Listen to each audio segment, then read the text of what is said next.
안녕하십니까. 8.15 가족 여러분, 홍익 이주연입니다. 자, 오늘 찐시황 맞아서 여러분들께 좀 다양한 이야기를 드려볼까 합니다. 오늘 이야기 드릴 내용은 지난주에 어떤 시장의 흐름이 있었는지 한번 짚어보고요. 그 다음에 돌아올 차주의 예상 간단하게 해보고, 제가 아침마다 이제 뭐 어떤 트레이딩 관점 뭐 이런 것들 이야기를 좀 드리고 있기 때문에 찐시황에서는 약간의 긴 관점을 여러분들께 좀 공유를 드리도록 할게요. 자, 찐시황 자료를 이렇게 만들었는데 토요일이 아니라 이제 일요일이네요. 일요일이고 지난주 증시는 뭐 나쁘지 않았던 것 같습니다. 미국 대선도 있었고 그 전에 뭐 하루 이틀 정도 조금 뭐 부진한 흐름들 보이긴 했으나 전반적으로는 뭐 양호하게 박스권 흐름에서의 움직임이었다라고 생각되고 목요일 그러니까 대선 이후죠. 대선 이후에 약간 들어온 흐름이 대형 주단의 어떤 긍정적인 시그널들이 좀 나오는 것 같아요. 그러니까 수급이라는 거는 이제 외국인 기관을 떠나서 강한 묵직한 종목들에서의 좀 강한 흐름들 이런 것들이 좀 느껴지는 그런 부분이었습니다. 이걸 어떤 수치로 정형화해서 이야기를 드리면 참 좋을 것 같은데 뭐 하루 종일 모니터 앞에 앉아서 시장의 흐름을 보는 관점에서 그런 쪽으로의 어떤 강한 시세 흐름들이 좀 보이는 게 그 전주와는 조금 달라진 어떤 분위기다라는 거 이야기를 드리는 거니까 그렇게 이제 한번 참고해 보시고 지난주 국내 증시에서 살펴볼 부분들 뭐 전반적으로 대부분의 업종들이 좋은 흐름들을 보였습니다. 여기서 이제 좀 안 좋아졌던 게 의료정밀, 통신, 화학이나 섬유유보 기존에 조금 괜찮게 움직였던 것들에서의 흐름이 조금 안 좋았다 이렇게 보시면 될 것 같고요. 물론 그 미 대선 누가 당선되냐 아니면 이제 누가 당선됐냐라는 부분에서 이제 변동성이 좀 커졌던 그런 섹터들도 있었지만 금요일 날 좀 회복하는 흐름으로 만들어졌기 때문에 전체적으로는 뭐 양호했다라고 생각이 들어요. 요거 보시면 이제 이거는 코스피, 요거는 이제 코스닥인데 코스닥에서도 뭐 전체적으로는 긍정적인 어떤 시그널들이 조금씩 나오고 있다라고 보여지고 아직 지수단은 뭐 크게 올라가는 그런 흐름들은 아니죠. 2024년도에 우리가 가장 크게 이제 시장의 키워드로서 거시경제적인 측면에서의 불확실성이라고 하면 금리 인하를 이제 언제 할 것이냐라는 부분이 있었거든요. 그러니까 이제 뭐 물가가 잡힌다 했다가 물가가 안 잡히고 기억하시겠지만 작년 10월입니다. 작년 10월쯤 해서 12월 달까지 나왔던 스토리는 2024년도에 금리 인하 6번 뭐 잘하면 7번도 가능하다 이런 이야기들이 나왔었단 말이죠. 그러면서 성장주 단이 한 차례 굉장히 강하게 상승하는 흐름들이 나왔었고 그게 이제 2024년 접어들면서 뭐 금리 인상을 해야 된다라는 얘기도 나오고 금리 인하 못할 거다라는 얘기에서 한두 차례 이렇게 이제 전망이 점점 계속 비관적으로 바뀌어갔죠. 그러다가 결국은 이제 금리 물가 이제 잡히는 거 확인하고 금리 인하가 시작이 되었고 지난 FOMC에서도 25bp 정도 인하를 했습니다. 이제 다음 FOMC에서 다시 한번 뭐 25bp 정도 베이비 컷 정도 할 수 있을지 아니면 동결이 나올지 지금 요 이야기가 나오고 있는 상황인데 저는 개인적으로는 그냥 25bp씩은 인하를 좀 해갈 가능성이 높다 이렇게 생각을 하고 있고요.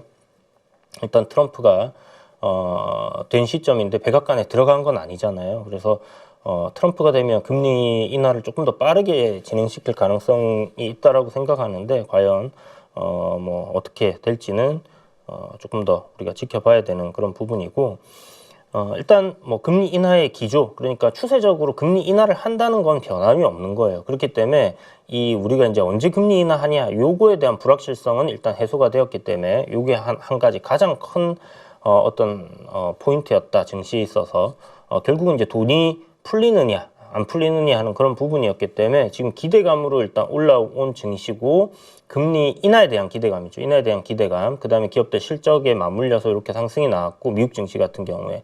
그리고 이번에 이제 그 금리 인하를 언제 하느냐 하는 부분에서 금리 인하 이후에 지금 다시 계속해서 상승 흐름이죠. 여기에 불을 뭐 더 붙였다, 기름을 부었다라고 생각되는 게 미국 대선이에요. 결국 이제 이 대선 누가 되느냐에 대한 부분들, 사실 누가 되든 상관은 없습니다. 큰 흐름에서의 금리 인하가 지속된다라는 점은 자산 시장에는 굉장히 긍정적인 요인이거든요. 그런데 이제 대선이라는 부분이 일시적인 어떤 불확실성을 야기를 했다라면 그게 이제 해소가 되었기 때문에 이거 두 개의 큰 흐름이 이제 해결이 되었고, 국내 증시에 이제 좀 국한된 이슈긴 하지만 금투세라는 거, 요것도 지금 야당 대표가 폐지 쪽으로 동의를 하면서 이제 시간 문제다라고 생각이 듭니다. 이거 결국은 뭐 폐지가 되겠죠. 그래서 일단 불확실성은 사라져 있는 그런 상황이다라고 보면 될 것 같고, 한국 시장의 고질적인 병이라고 할 수 있는 연말 되면 대주주 양도세 때문에 이거 이제 그동안에 10억 이상 들고 있던 부분들, 직계 존속해서 그 합산으로 계산을 하던 부분들이 올해부터 변경돼서 이제 이게 증시에 미칠 영향이 어떻게 될 것인가를 지켜봐야 됩니다. 그게 이제 50억으로 상향됐고 직계 존속 합산이 아니게 되었기 때문에 이것도 하나의 긍정적인 포인트예요. 그 전에는 10월 되면 항상 이게 셀이 나올 수 있는, 시장의 어떤 매물이 나올 수 있는 그런 부분이었는데 그게 이제 어느 정도 해소가 되었기 때문에 예전만큼은 또 강하게 이런 부분들이 안 나올 수 있다라는 걸 생각하시면 될 것 같고요. 그런데 왜 못 올라가냐? 계속 두드려 맞다가 여러분들이 이제 저기 쓰러졌어요. 쓰러졌는데 벌떡하고 일어날 수 있겠습니까? 우리 이제 드래곤볼 보면 이제 선두를 먹고 갑자기 몸이 탁 회복돼서 이제 짠 하고 일어나는 그런 거는 있을 수가 없겠죠. 그래서 심리적인 상태가 지금 굉장히 비관적으로 바뀌어 있는 게 국내 증시예요. 뭐 여타 경제 방송을 틀어보셔도 뭐 금투세 이야기 계속 나왔었고, 이제 금투세가 폐지가 되었지만 그렇다고 해서 국내 증시가 이제 연속성 있게 추세를 만들어 놨냐면 그런 흐름도 아니거든요. 그러니까 사람들이 자신감 있게 지금 쌈짓돈을 들고 주식에 투자를 하면 내가 돈을 벌 수 있을 거야 라는 그런 기대감 자체가 많이 없는 상황이고, 대안으로 지금은 뭐 클릭 몇 번으로 미국 증시 글로벌적인 기업들을 살 수 있는 시점이다 보니 그러한 어떤 상승 추세에 놓여 있는 증시로 계속해서 자금이 들어가고 있는 그런 부분들이 국내 증시에는 좀 악재다라고 봐야 되겠죠. 최근에 또 코인 시장도 강하기 때문에 거기에 또 들어간 돈들이 어마어마하거든요. 자, 그래서 국내 증시 차차 점진적으로 어떤 회복세를 보일 것이고, 그 흐름이 이제 추세적인 상승 흐름을 타고 올라가게 되면 그때 가서 또 괜찮은 그런 돈들이 들어올 거라고 생각합니다. 그래서 지금은 시장을 보는 관점에서는 외국인들의 수급이 국내 증시에 언제부터 이제 좀 회복 이렇게 순매수로 계속 전환이 되면서 증시를 받쳐줄지에 대한 그런 거에 조금 집중을 하면서 보면 될 것 같고요. 일주일간이에요. 11월 4일부터 11월 8일까지 요 이제 일주일간의 수급 내용을 보면 개인들은 순매도가 나왔습니다. 이게 이제 코스피 기준이고요. 3,400억 정도의 순매도, 외국인들 1,200억 정도 순매도. 일주일이니까 외국인들이 그동안에 보였던 일주일간의 어떤 순매도에서는 그 매도세가 조금 줄었다, 줄어가고 있다, 약간 이렇게 생각하면 될 것 같고, 기관이 좀 적극적으로 지난주는 매수를 해줬구나라는 걸 살펴볼 수 있는 부분이고, 고객 예탁금이 지금 54조 뭐 이랬잖아요. 지금 많이 줄어버렸습니다. 그죠? 아마 미국 증시로 갔던가 부동산을 매수를 하셨거나 코인 시장으로 돈이 흘러 들어간 게 아닐까라고 좀 예측을 해볼 수 있을 것 같고, 이게 이제 좀 줄어드는 건 별로 안 좋죠. 근데 2019년도 팬데믹 이전에 고객 예탁금 뭐 24조? 20조대 뭐 그렇게 움직였기 때문에 지금 여전히 뭐 고객 예탁금은 뭐 괜찮은 수준이다라고 봐야 될 것 같습니다. 이게 좀 긍정적이라고 볼 수 있는 부분이 신용잔고가 이제 시장 바닥일 때 15조에서 16조 정도로 이제 유지가 되는데 크게 상승하지 않고 있다라고 생각하시면 될 것 같고, 그런 부분에서 시장이 여기서 크게 나빠지지는 않을 것 같다라는 정도 보시면 될 것 같아요. 그래서 요 정도 이제 국내 증시 이야기를 드리고, 주간 미증시에서의 섹터별 퍼포먼스를 보면 한 주 동안에 이제 산업 여기 6% 상승이 나왔죠. 컨슈머 시크니컬 관련된 어떤 쪽 5%대 요 이제 종목들 보면 금융, 테크놀로지, 그 다음에 이제 시크니컬 사업하고 산업재 이렇게 해서 강세 흐름들이 나왔고, 뭐 에너지 전반적으로 다 괜찮았어요. 그죠? 한 주 동안 미증시가 이제 강하게 상승했던 부분 때문에 그렇겠죠. 그리고 이제 뭐 요 원자재 그냥 뭐 요 정도 그냥 참고하시면 될 것 같고요. 미증시의 차트 한번 보도록 하겠습니다. 자, 보시면 다우존스는 뭐 추세적인 상승 흐름, 지금 이게 주봉인데 굉장히 괜찮게 상승 흐름이 이어지고 있죠. 중간중간에 뭐 20 이동 평균선을 갖다가 뭐 이렇게 살짝 이탈을 하려고 하는 흐름들은 나왔지만 그 저점단을 깨지 않고 이렇게 상승을 하고 있다는 게 굉장히 긍정적인 포인트고요. 다시 우주선을 회복을 해놓은 상황입니다. 그래서 지금 신고가를 갱신을 하면서 상승 추세에 놓여 있는 이런 부분들을 참고하시면 될 것 같고요.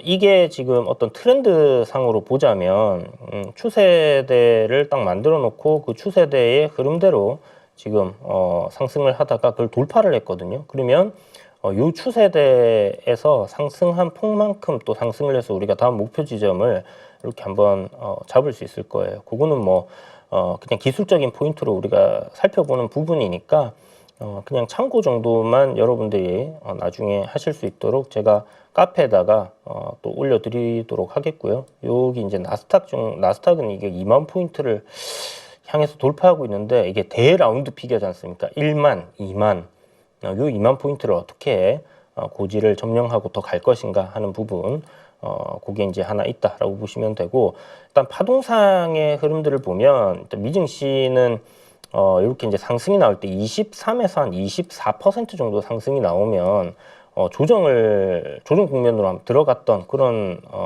부분이 있거든요. 그래서 요번에 뭐 다우 지수를 기준으로 본다라고 했을 때는 자, 3%, 24% 되면 46,000포인트 부근이 되기 때문에 여기를 한번 돌파하는 그런 그림도 나오지 않겠나. 물론 뭐 중간중간에는 왔다 갔다 하면서 움직이겠지만 이 정도만 시장 뷰는 우리가 놓고 보면 좋을 것 같습니다. 그래서 글로벌 시장 좋기 때문에 국내 증시 뭐 욕 나오지만 그래도 대한민국에 살고 있는 입장에서 뭐 응원을 계속 해야 되지 않겠습니까?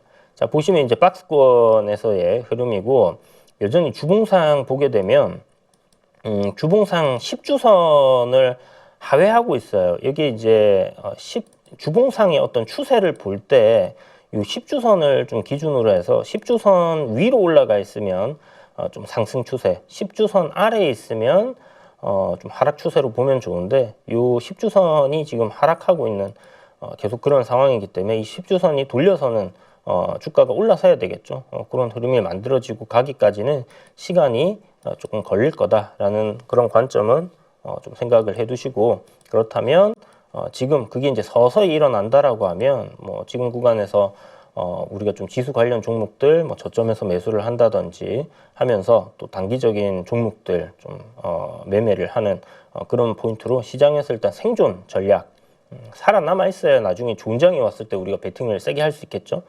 그걸 생각하셔갖고 현금 비중은 계속해서 어느 정도 유지를 좀 해가시면 좋을 것 같습니다.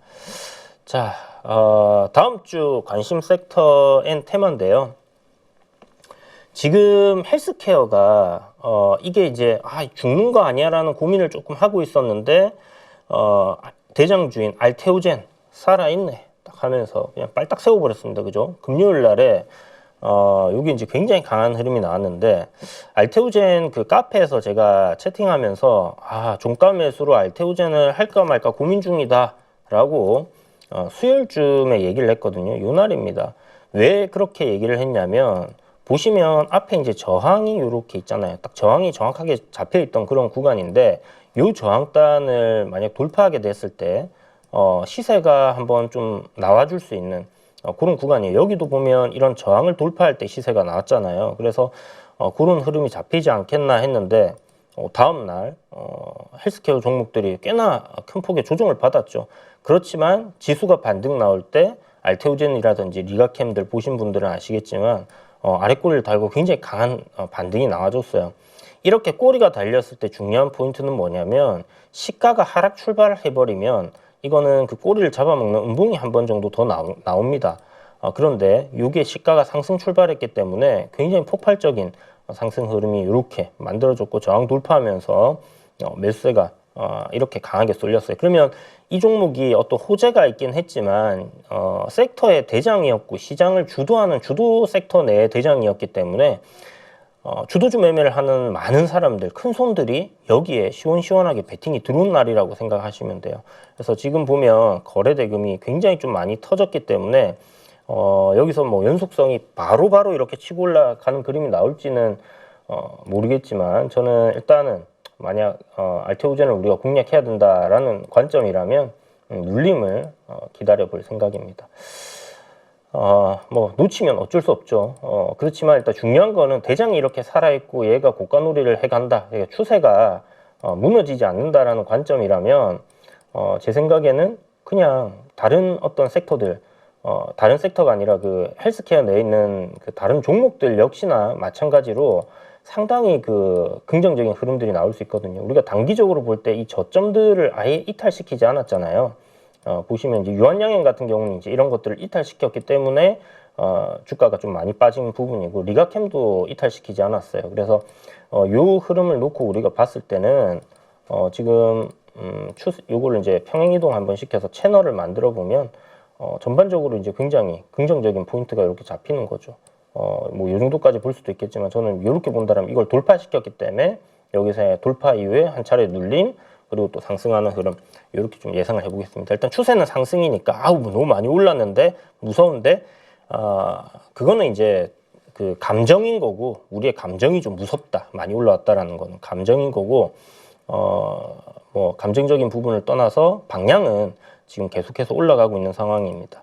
그런데 요 저점 대비해서 우리가 요 보게 되면 대충 요 횡보하던 구간에서의 상승이 딱 나오면서 거래량이 폭발적으로 상승하면서부터 시세가 나온 구간을 생각해 보면 대략 뭐 45,000원, 47,000원 요 구간에서 지금 10배 정도가 올라오는 거거든요. 그러면 10배거가 되어버리면 그때부터 굉장히 좀 조심해야 되겠죠. 지금부터도 좀 조심을 해야 되는 부분이다. 시세적인 측면이 거의 뭐 다 올라온 게 아닐까라는 생각이 드는데 어찌됐든 뭐 주가의 신고가 가는 종목의 어떤 뭐 상승을 어디까지 갈 거다 이거 예단하는 거는 바보 같은 짓이라고 생각을 하고요. 일단 추세에 따라서 계속 상승은 나올 수 있다는 관점을 생각해 놓되 조심은 하면서 그러니까 비중을 갖다가 뭐 여기서 풀로 때리고 우리가 뭐 장기적으로 이렇게 보는 거는 약간 좀 맞지 않을 것 같다는 생각은 듭니다.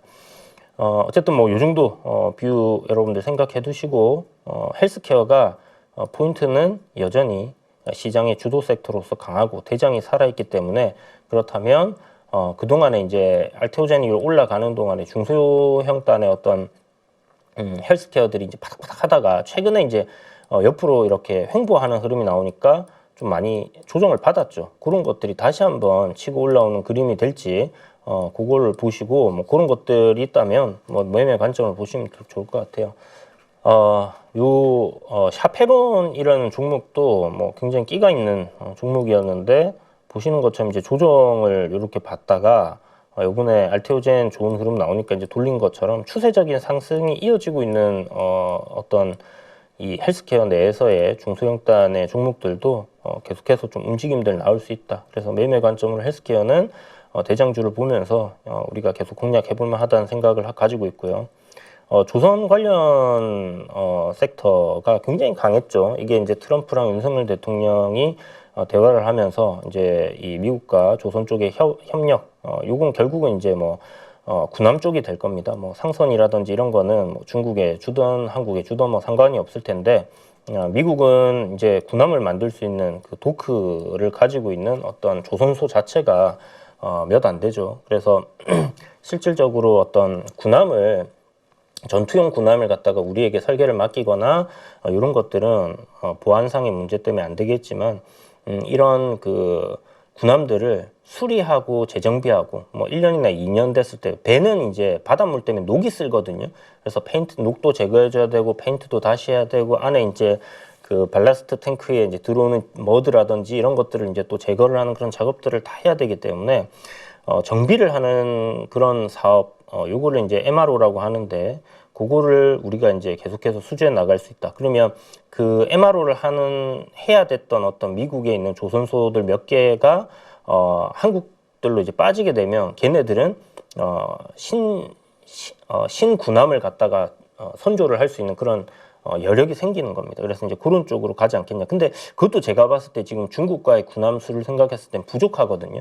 그래서 향후 뭐 어떤 식으로 바뀔지는 모르겠지만 요게 이제 결국은 이제 한국에다가 군함을 갖다가 이렇게 좀 맡겨주는 아니면 이제 국내 기업들이 미국에 진출을 해서 이 군함들을 만들 수 있는 그런 투자라든지 이런 것들이 좀 진행될 것 같다라는 생각이 드는데 어디까지나 실적적인 부분에서는 기대감이기 때문에 그런 거는 그냥 체크 정도만 하시고 요거가 모멘텀이 계속 지속될 것 같지는 않아요. 그런데 다음 주 정도까지는 어느 정도 움직임은 이어질 수 있다라는 생각은 가지고 우리가 좀 보면 좋을 것 같습니다. 약간 뭐 테마적인 흐름이죠. 워낙 시세가 단기간에 강하게 나왔기 때문에. 자, 그래서 그거 보시고 만약 조선 섹터에서 본다라면 그나마 어떤 실적적인 부분이 저평가되어 있는 거, 뭐 HD, 뭐 한국 그 HD 한국조선해양 죄송합니다. 한국조선해양 그거 보시면 될 것 같고 일단 전력 설비에 대한 이야기는 계속 나오는 것 같아요. 이게 트럼프가 일기 때 그런 얘기를 했었거든요. 뭐 그러니까 미국의 인프라가 너무 노후화돼 있고 이거에 대한 투자를 나는 감행할 거야. 그러니까 뭐 전력 설비가 됐던 고속도로가 됐던 뭐 인프라 투자가 이제 대대적으로 이루어진다라는 그런 부분들이 있었는데 이게 코로나19가 터지면서 싹 들어갔었거든요. 그게 이제 요번에 그 바이든이 들어오면서 그 뭐 IRA 뭐 해가지고 뭐 한 것도 있고 또 노후화된 인프라 뭐 전력 설비 이런 건 교체가 당연히 될 수밖에 없는 거니까 이거 안 쓰면 뭐 문제가 되잖아요. 그래서 바꿔줘야 되는 것들 바꾸고 있었는데 이제 트럼프가 들어오면 이 인프라 투자에 대한 부분들이 더 확대가 될 거다 이렇게 좀 생각을 하고 보시면 좋을 것 같습니다. 부동산 개발로 이 부자가 된 사람이잖아요. 그래서 뭐 그런 식으로 좀 진행할 것 같고 일단 재건 종전 관련된 이슈들 요게 지금 이야기들이 요 기사 푸틴이 트럼프의 우크라이나 종전 제안 주목할 만하다라고 자기는 이제 대화할 준비가 돼 있다 이런 얘기를 했거든요. 요게 11월 8일 날 그러니까 이제 금요일 날 오전에 나온 뉴스예요. 8시에. 그러다 보니까 재건주들이 나쁘지 않게 또 반등하는 흐름도 나오고 시세를 주는 것들도 있었고 시간을 좀 움직이고 했는데 요게 이제 당선 축하 이야기하면서 뭐 이렇게 얘기가 나왔던 부분입니다. 그런데 요 다음 거 보면 푸틴이 이제 요 대화할 준비가 돼 있다는 거고 요거 밑에 젤렌스키랑 통화를 했는데 여기에서 젤렌스키가 절망에 빠지지 않았다. 뭐 이런 얘기가 있었거든요. 이게 이제 전쟁이 끝난다는 거야 아니면 이제 뭐 우크라이나에 좀 유리한 입장에서 뭐 우리가 종전을 진행하자라는 얘기가 나는지 뭐 그거는 모르겠지만 이게 지원을 갖다가 미국 지원 지속에 대한 불확실성 요거를 약간 좀 잠재우는 거 아니었나? 이거 우리 지원 끊을 거야라고 얘기했으면 젤렌스키가 불안하다라고 얘기를 해야 되는데 통화 후에 안심했다라는 거는 뭡니까? 지원은 그래도 뭐 지속하겠다라는 걸로 우리가 생각해 볼 수 있는 거잖아요. 그래서 이런 것들이 일단 지금 약간 어떻게 될지 모르는 약간 불확실성을 좀 가지고 있고 여전히 종전에 대한 기대감도 있고 아니면 트럼프가 이제 뭐 지원을 계속한다라는 얘기가 나올 수 있는 거 아니야라는 그런 불안감도 약간은 있는 것 같아요. 그래서 불안감을 가진 기대감으로의 관점으로 우리가 재건주들은 좀 짧게 여기는 노려봐야 되는 부분이라는 생각이 들고요. 실질적으로 만약에 어떤 그 종전이 된다라고 했을 때 우리 뭐 종목들 많이 있잖아요. 뭐 SY 스틸텍, 그다음에 SG, 그다음에 이제 뭐 저기 좀 굵직한 종목들에서는 뭐 HD, 현대 건설기계라든지 인프라코 이런 것들이 있으니까 그런 것들을 한번 눈여겨보는 것도 좋을 것 같다는 생각이 들고, 일단 뭐 이번 주도 지난주에 비슷하게 해서 움직임이 나올 것 같고, 여기에 더해서 코인 관련 종목들 지금 우리 기술 투자 같은 경우는 단기 과열에 들어가 있거든요. 근데 이제 요 상승 흐름이 좀 더 이어질 것 같아요. 코인 시장이 지금 죽지를 않아요. 뭔가 세론이 되지 않겠나 했는데 세론은 커녕 미친 듯이 계속 올라가고 있습니다. 그래서 일단 뭐 비트코인 같은 경우는 상승률이 워낙 이제 무거워져 있는 상황이기 때문에 좀 제한적으로 계속 오르지만, 뭐 솔라나라든지 이더리움 이런 것들이 이제 후발로 막 되게 강하게 치고 올라오고 있는 그런 상황이거든요. 그러면 코인 마켓이 괜찮으면 제가 뭐 미국에서는 그 코인베이스 맞나요? 코인베이스를 잘 보라고 말씀드렸는데 그게 지금 좀 시세가 좀 강하게 나온 상황이고요. 어쨌든 뭐 코인 쪽도 뭐 미국을 비트코인의 수도로 만들겠다 뭐 이런 얘기를 트럼프가 했기 때문에 뭐 그 기대감이 여전히 진행이 되고 있고, 내각에 뭐 일론 머스크를 앉히겠다니까, 일론 머스크는 코인에 대해서 굉장히 긍정적인 사람이잖아요.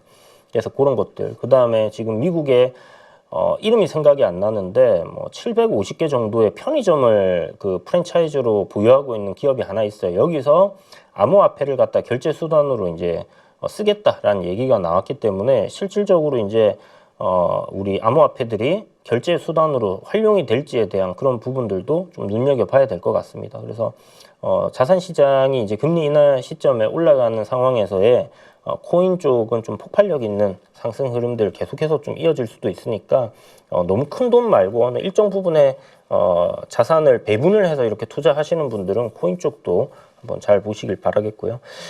자, 그리고 요거는 좀 중장기적인 관점에서 이야기를 드리고 싶은 건데요.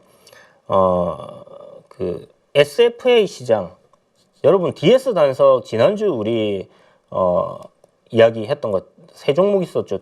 산업의 어떤 큰 변화가 들어온 거, 기업의 어떤 큰 변화로 인해서 향후 실적이 굉장히 좋아질 거라는 기대감을 갖게 하는 게 DS 단석이라든지, 아니면 저기 뭐였죠? 그 버블이라는 앱을 만들어 놓은 디어유, 뭐 이렇게 두 종목을 이야기 드렸는데, 그 중에서 일단 뭐 SAF라는 어떤 시장, 여기에 대해서 오늘 조금 이야기를 자세하게 드려볼까 합니다.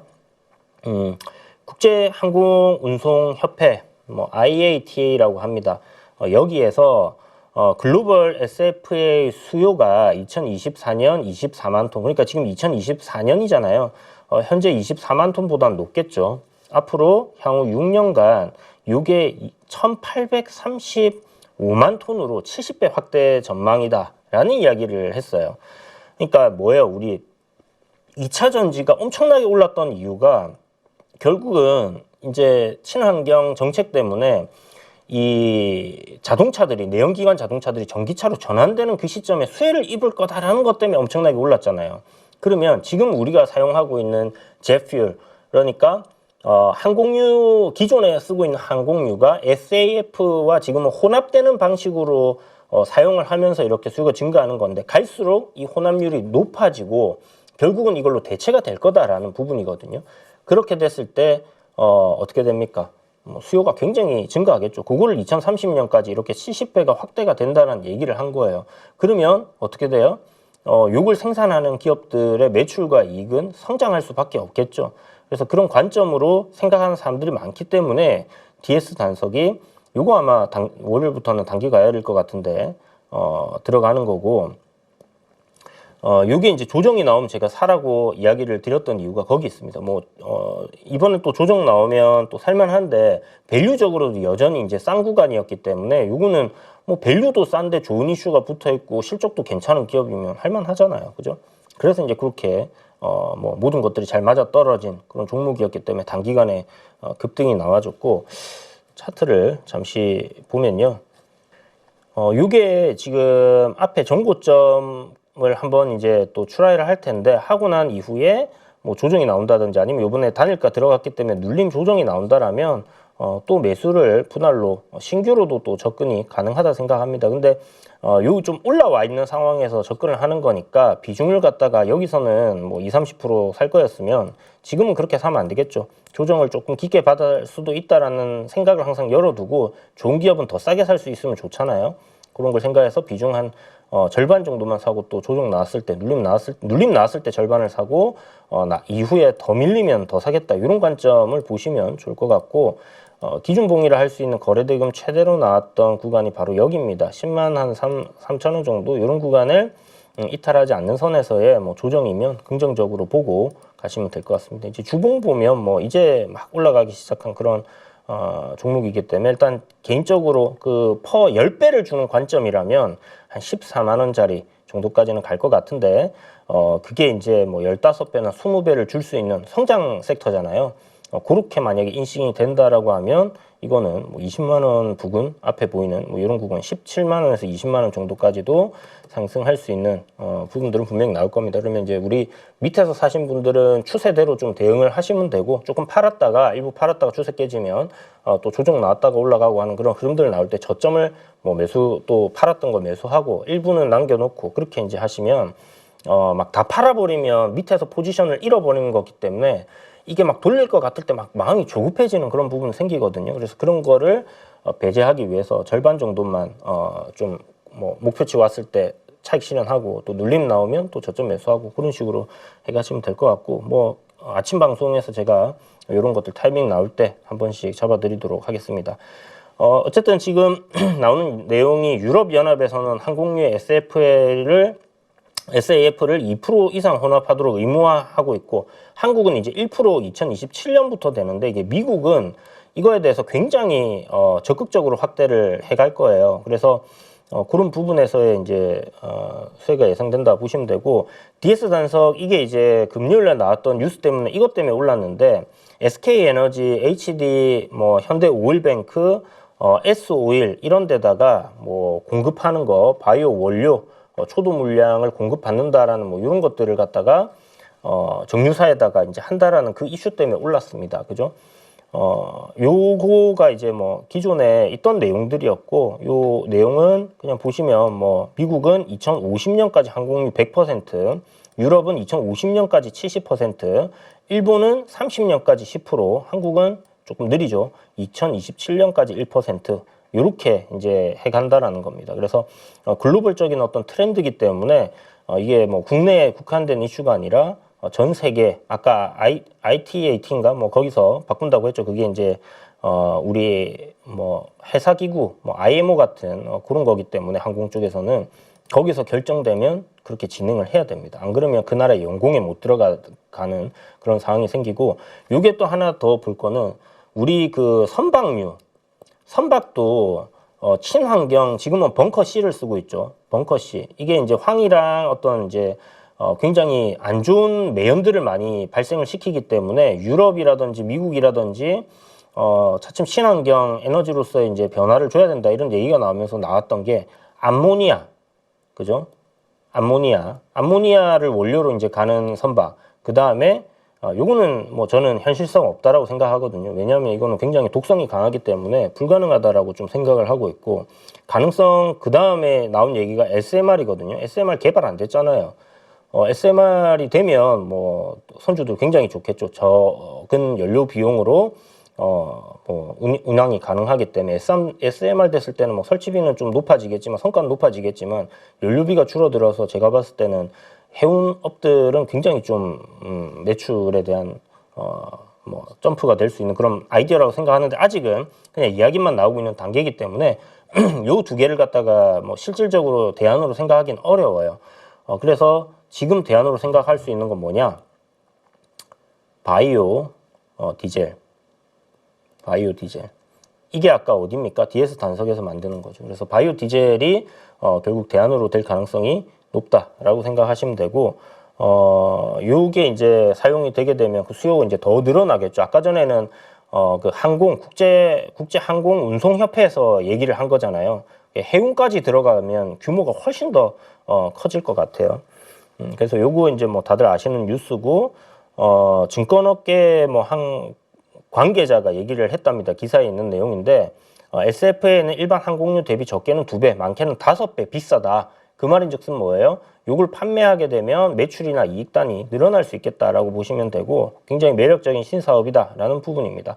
그리고 생산 설비 도입에 시간이 걸리기 때문에 이게 이제 선점한 거, 포지션 선점한 기업이 수혜를 굉장히 크게 입을 거다라는 부분인데 그게 결국은 DS 단석이고 지금 뭐 정유사들도 이런 설비를 지금 진행 중에 있고 하반기에 뭐 완료가 되는 기업들도 있고 내년 상반기에 완료가 되는 기업들도 있는 것 같습니다. 그래서 그런 것들을 좀 참고하시고 보시면 좋을 것 같고요.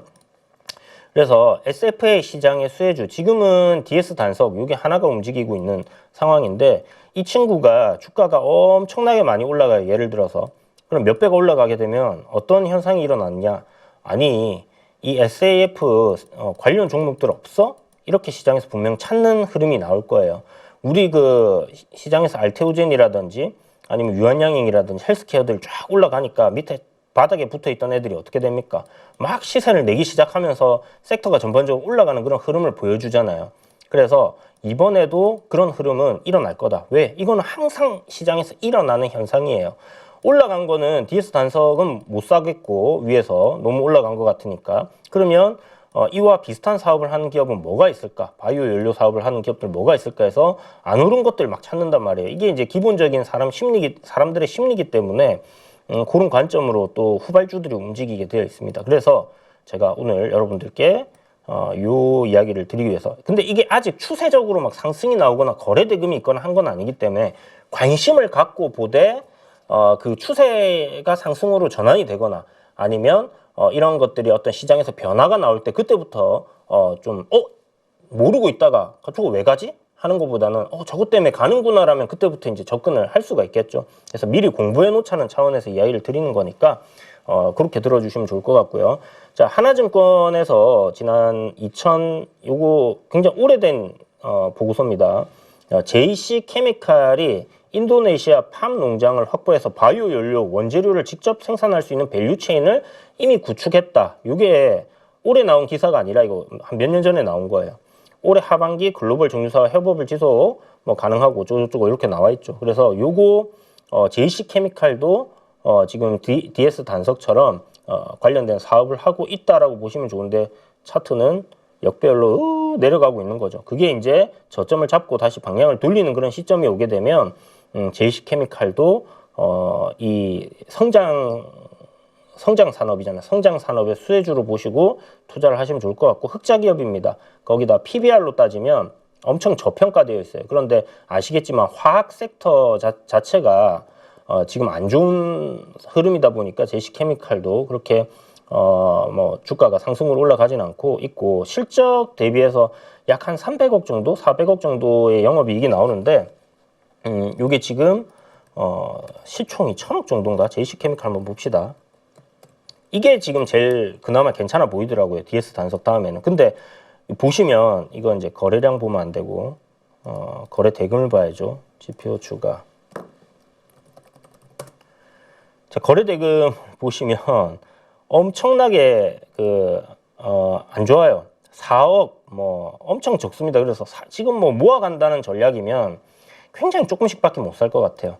DS 단석이 터지면서 요 앞에 이렇게 조금씩 움직였거든요. 근데 아직은 들어오고 있진 않다. 그래서 뭔가 좀 큰 손들이 고래들이 매집을 해서 올리는 그림이 나오려면 시간은 걸릴 것 같고 그걸 이제 뭐 좀 긴 관점에서 사부작 모아가겠다 하면 비중을 굉장히 조금만 지금은 어디가 저점이 될지 여기가 저점이 될지는 알 수 없기 때문에 거래 대금도 없죠. 그래서 뭐 모아가는 정도만 해두시고 그냥 정찰병 보내놓고 지켜보세요. 요 고점을 돌파하는 흐름이 나온다. 그러면 그때 가서 해도 늦지 않을 만큼 저평가되어 있습니다. 지금 시총이 1000억이거든요. 1000억인데 우리가 실적을 살펴보면 회사의 이익이 300억, 400억, 300억 이렇게 나오고 있고요. 올해 지금까지 나오고 있는 실적이 좀 안 좋습니다. 그러니까 올해 안 좋기 때문에 이게 지금 주가가 이 모양 이 꼬라진 거예요. 근데 내년 되면 다시 화학 섹터들도 좀 돌아서겠죠. 중국 경기 어느 정도 회복될 거고 인도에서의 어떤 수요 이런 것들이 증가된다라면 올라갈 거고 실질적으로 이제 나와 있는 보고서에도 내년쯤 해서는 뭐 매출 4,500억 이상을 또 회복하는 흐름이 나올 거다라고 하니까 턴어라운드가 될 겁니다. 아직은 주가상의 그런 흐름들은 안 나와주고 있고요. 자본을 보면 1,500억이기 때문에 PBR도 지금 시총 1,000억이면 굉장히 저평가되어 있죠. 0.6 정도. 그 다음에 뭐 작년도 실적까지 300억이나 400억 정도로 회복한다라고 했을 때는 현재 시가총액이 1,000억이니까 뭐 뭐 말도 안 되는 퍼입니다. 그죠? 그래서 뭐 한 4천억 정도 된다 하면 여기서부터 한 두세 배는 최소 올라줘야 되는 거니까 눈여겨보고 있다가 방향을 바꾸면 그때 가서 한번 공략을 해봅시다. 크게 좀 수익을 낼 수 있는 종목이 될 거다. 이런 얘기를 또 드리면 또 뭐 또 확 질러버리실까 봐 겁나는데 그러시지는 마시고요. 자, 그래서 요런 어떤 호재가 있다라는 정도. 2006년에 이 바이오 디젤, 바이오 중류를 제조 판매하기 위해서 설립된 회사입니다. 그래서 이 팜유를 생산하는 팜스테이션 사업을 영위하고 있어요. 이게 이제 긍정적이죠. 아까 전에 말씀드린 거 밸류 체인을 이미 구축했다라는 해외 팜 농장을 갖고 있는 거예요. 그래서 요 팜유 가격이 상승하게 되면 어떻게 돼요? 농장 갖고 있는 거 이익이 많이 나겠죠. 거기에서 이제 뭐 정제 마진이라든지 이런 것들 더 할 수 있는 부분이기 때문에 세계에서 뭐 가장 많이 소비되고 있는 식물성 기름에 대한 투자를 해놓은 기업이다. 이렇게 보시면 되고 또 그 보시면 여기 포스코 인터내셔널 요거는 이제 대왕고래도 좀 엮여 있는데 싱가포르의 팜 사업 관련 지주사를 설립을 했고 인도네시아 메라우케 그 다음에 뭐 파푸아 지역에 이렇게 파푸아뉴기니인 것 같은데 파푸아 지역에 요만큼의 뭐 34,000 헥타르의 농장을 확보하고 있고 연만 8만 톤의 생산을 하고 있는 겁니다. 그 다음 LX 인터내셔널도 해외 팜 농장 투자하고 얘네들이 아마 LX 인터내셔널이 인도네시아의 어떤 팜 회사의 지분 50%를 가지고 있을 거예요. 예전에 본 기사인데 제가 뒤에 캡처를 해놨나 모르겠습니다. 그리고 이제 사조 대림, 뭐 팜유를 원료로 하는 뭐 식용유 판매, 요거는 글쎄요, 뭐 시세 탄력은 얘가 상한가도 가고 하니까 좋을 수는 있겠지만 요거는 보지 맙시다. 샘표도 국내 식용유 판매 기업, 이것도 보지 맙시다. 그냥 SFA로만 순수하게 우리가 접근을 한다라고 했을 때 팜 농장을 갖고 있거나 아니면 그 사업을 하고 있는 거, DS 단석은 우리가 확실하게 알고 있는 거고 JC 케미컬은 확실하게 알고 있는 겁니다. 근데 아직 요거는 시세가 안 나온 2등주다. 2등주가 될지 뭐 3등주가 될지는 봐야 되겠지만 가능성이 있지 않겠나라는 생각을 가지고 있고요. 팜오일 사업장을 확보하고 연간 45,000톤의 생산. 신성홀딩스 식용유 생산 및 유통. 신성홀딩스랑 사조대림 요새 갑자기 좀 한 번씩 튀던데 요거 때문인가 하는 생각도 들어요. 팜이나 뭐 기름 관련, 이 식용유 관련해가지고 그것 때문에 그런가 하는 생각도 드는데 아무튼 뭐 그냥 체크 정도만 해두시고 뭐 들어가도 이런 것들은 거래대금도 적고 호가도 얇아서 뭐 크게 못하죠. 그냥 짤짤이 하실 분들은 뭐 그렇게 하시면 되고 요거 제가 눈여겨보고 있는 거 굵직한 기업들 LX 인터내셔널, 포스코 인터내셔널이 요 두 개는 제가 봤을 때 좀 후발로 나중에 이거 이슈가 되면 뭐 DS 단석이 크게 가고 JC 케미칼 크게 가고 만약에 테마가 형성되면 요 두 개도 이제 어느 정도의 시세를 줄 수 있다라고 보면 될 것 같고요. 일단 탑픽은 DS 단석, 두 번째는 JC 케미칼, 세 번째는 대상입니다. 대상도 보시면 인도네시아에 1만 1,000 헥타르 팜유 농장을 확보하고 있고 팜을 생산하고 있죠. 근데 대상이랑 대상홀딩스는 뭐 아시다시피 된장, 고추장, 뭐 춘장 요거 만들고 있고 뭐 해외에서 요 장에 대한 수요가 증가한다 해갖고 식품주에서 한번 움직였었잖아요.